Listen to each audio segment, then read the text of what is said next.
कक्षा 9 में सामाजिक विज्ञान विषय के रूप में जो है अर्थशास्त्र पालमपुर की कहानी का सेकंड वीडियो, उसके बारे में आज हम फिर बताएंगे। पालमपुर गांव की कहानी।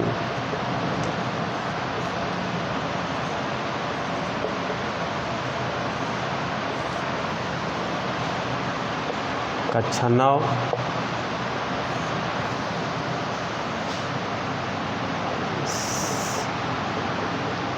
सामाजिक विज्ञान है। इसमें पेपर जो है अर्थशास्त्र है।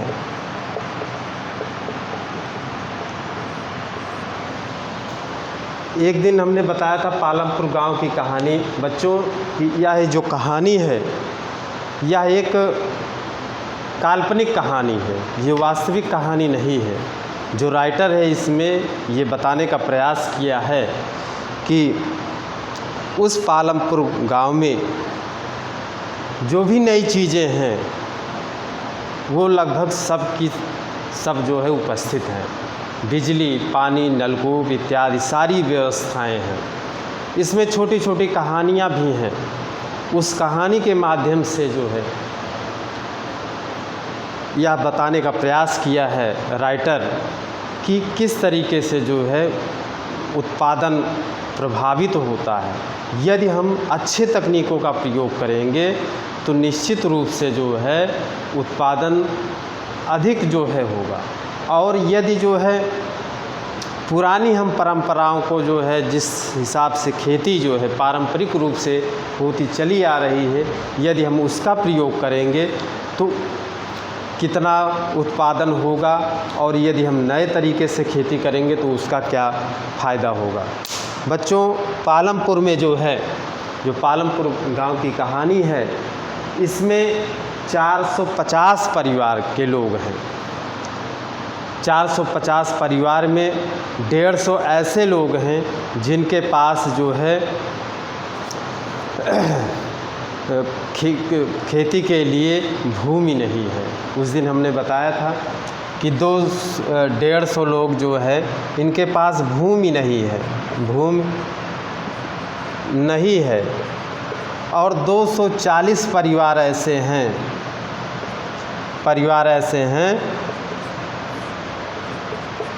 हैं जिनके पास भूमि है।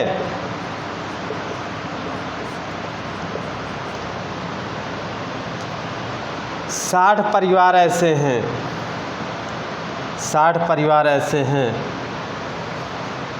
जिनके पास 2 हेक्टेयर से लेकर के लगभग 10 हेक्टेयर तक की जो है ज़मीन इनके पास है। तो इस तरीके से यहाँ पर जातियाँ भी हैं, उच्च वर्ग के लोग भी हैं, निम्न वर्ग के लोग भी हैं। उच्च वर्ग के लोगों के यहाँ ये जो छोटे वर्ग के लोग हैं, दलित वर्ग वगैरह हैं, ये सब जो है उन्हीं के यहाँ काम करते हैं। अपने आजीविका का साधन बना करके उन्हीं के यहाँ बीत रहा है। तो इस तरीके से जो है ये 202 हेक्टेयर से 10 हेक्टेयर तक की जो है भूमि इनके पास है। पालमपुर में खेती के अलावा भी जो है अन्य कार्य हो रहा है, उसको अभी हम आगे बताएंगे। लेकिन ये तो बता दिया हमने कि इतने परिवार हैं, और उस दिन हमने बताया था क्या क्या सुविधाएं हैं। जैसे प्राइमरी विद्यालय हैं 2, एक हाई स्कूल विद्यालय है, और एक जो है नवीन क्या कहते हैं औषधालय की व्यवस्था है, जिसमें यदि कोई बीमार होता है तो वो अपना दवा ले आ सकता है। प्राथमिक चिकित्सा केंद्र भी है, वहाँ पर भर्ती करना है या ज़्यादा सीरियस है तो वहाँ पर भी जा कर के व्यवस्था कर सकता है। तो इस तरीके से कहने मतलब पालमपुर में जो है सारी की सारी व्यवस्थाएं हैं, और उत्पादन बढ़ाने के लिए भी जो है जो राइटर ने जो है कई तरीके से बताया है। जैसे 1960 के दशक में जो है हरित क्रांति के प्रयोग हो जाने से उत्पादन में आशा से अधिक जो है उत्पादन हुआ। पहले क्या होता था कि 1 बीघे में भी बहुत कम उत्पादन होता था। जिसके पास 2-3 बीघे खेती भी होती थी वह जो है भोजन दोनों टाइम करने के लिए तरस जाता था। लेकिन हरित क्रांति जिसके जनक भारत में यदि पूछा जाए तो एम.एस. स्वामीनाथन हैं, और हरित क्रांति के केवल जनक पूछा जाए तो नॉर्मन बोरलॉग हैं। तो जब 1960 के दशक में हरित क्रांति के आ जाने से कृषि के क्षेत्र में आशा से अधिक जो है उत्पादन होने लगा। इस तरह बच्चों हरित क्रांति के प्रयोग होने से, हरित क्रांति के आ जाने से कृषि के क्षेत्र में बहुत सारे जो है लाभ हुए।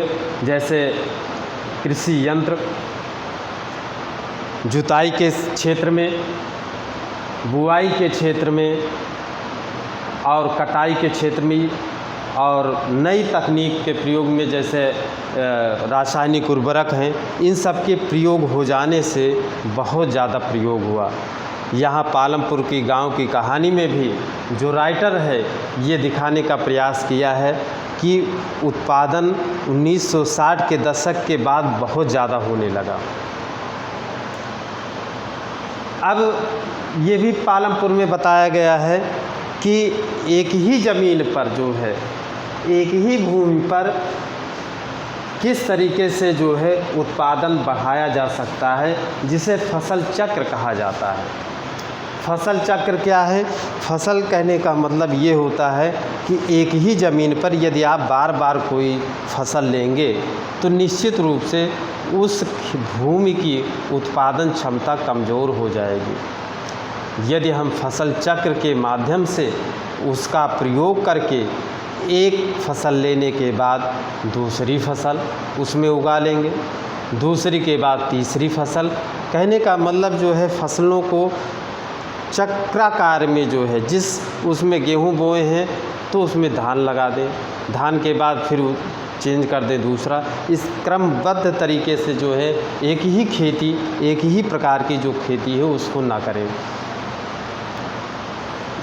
बहुविध फसल प्रणाली, बहुत सी विधियां हैं जिनके माध्यम से जो है फसलों को जो उत्पादन क्षमता है, उत्पादन वृद्धि है, वो बढ़ाया जा सकता है।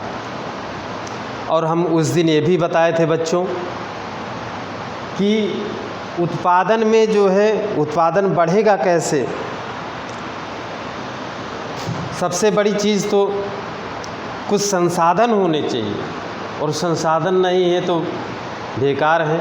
जैसे बहुत से लोगों के पास ज़मीन बहुत है लेकिन उनके पास धन नहीं है, पूंजी नहीं है, तो वह निश्चित रूप से जो है उत्पादन प्रभावित हो जाएगा।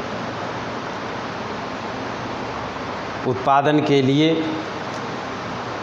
भूमि का होना आवश्यक है, पूंजी का होना आवश्यक है, श्रम का होना आवश्यक है, और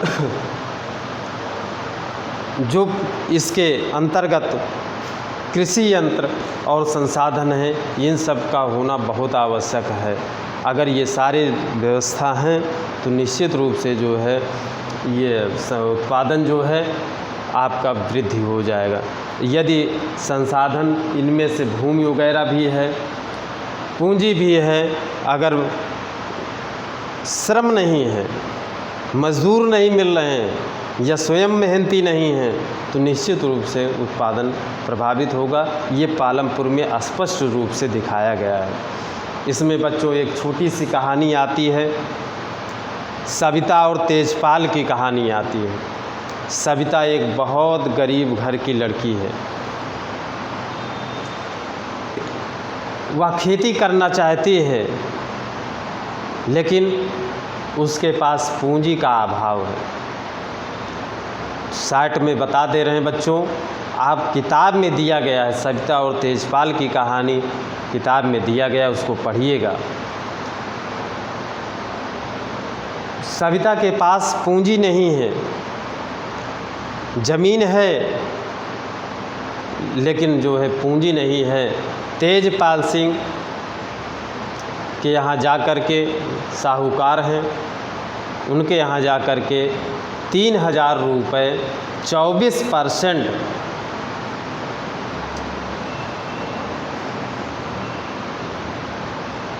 प्रतिमाह की दर से जो है, ये क्या कहते हैं कि कर दर से 4 महीने के लिए जो है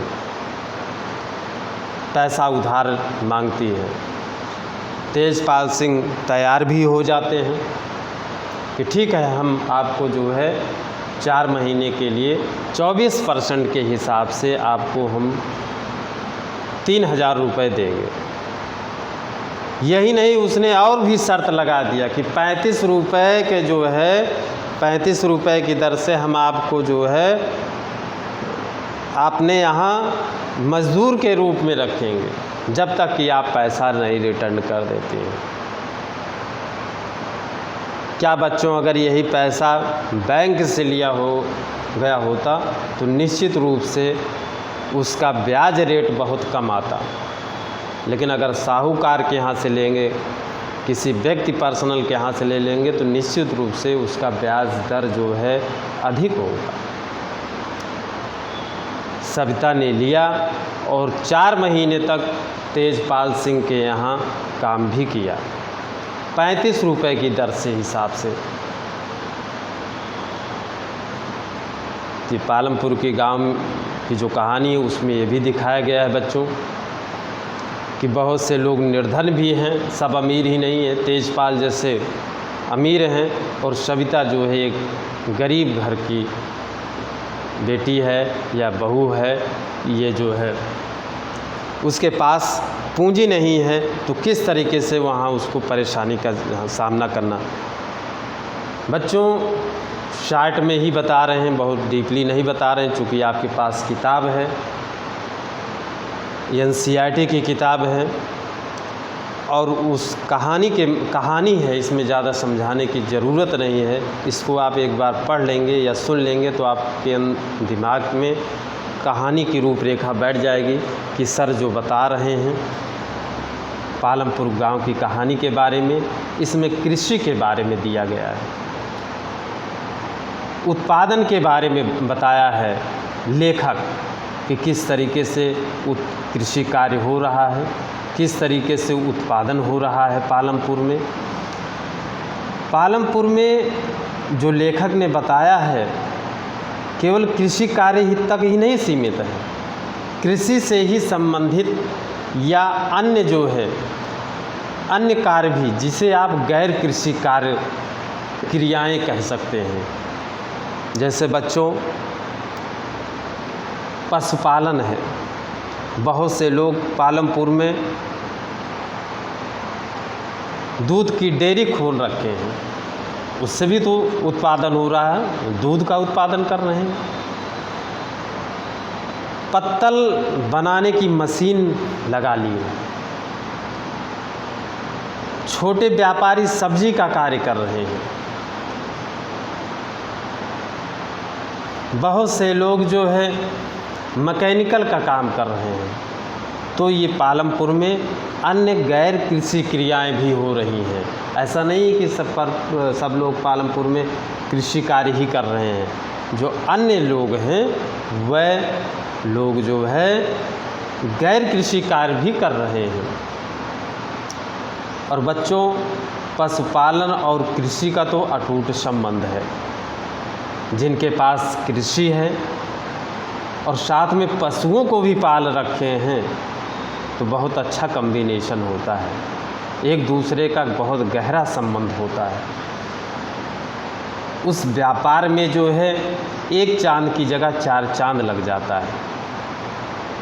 जैसे कृषि में जो कुछ हुआ, गेहूँ जैसे है तो गेहूँ का खाने वाला सामान चलिए मनुष्य के काम में आ गया, लेकिन जो उससे जैसे भूसा है, पशुओं का गोबर इत्यादि जो निकला ले गए आप खेत में डाल दिए, खेत में उत्पादन बढ़ गया।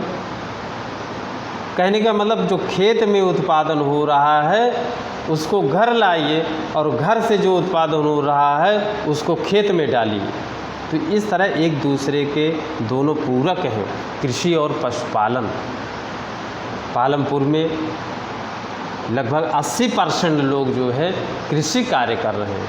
आज भी भारत देश में 80% लगभग 70% जो है कृषि कार्य पर लोग करते हैं। एक घर में 10 लोग हैं तो लगभग 7-8 लोग उसी खेती में लगे हुए हैं, कोई भी काम नहीं मिला खेती कर रहे हैं। तो इस तरीके से बच्चों पालमपुर एक गांव की जो कहानी है बहुत आसान है। इसको आप निश्चित रूप से जब पढ़ेंगे तो इसमें जो है आपको बड़ा आनंद आएगा और पेपर में जो भी बताया जाएगा इसी तरीके से पूछा जाएगा कि सविता कितने % पर ब्याज लिया, तेजपाल सिंह ने कितने महीने के लिए जो है उधार दिया। ये छोटे छोटे प्रश्न आएंगे, तो इसलिए इसको आप जो है घर पे अपनी किताब से भी पढ़ना। हमने कहानी के माध्यम से इसको आपको बता दिया। अब अगला जो है हम नेक्स्ट वीडियो कल आपको फिर भेजेंगे, अगले चैप्टर के रूप में होगा। तब तक के लिए बच्चों धन्यवाद।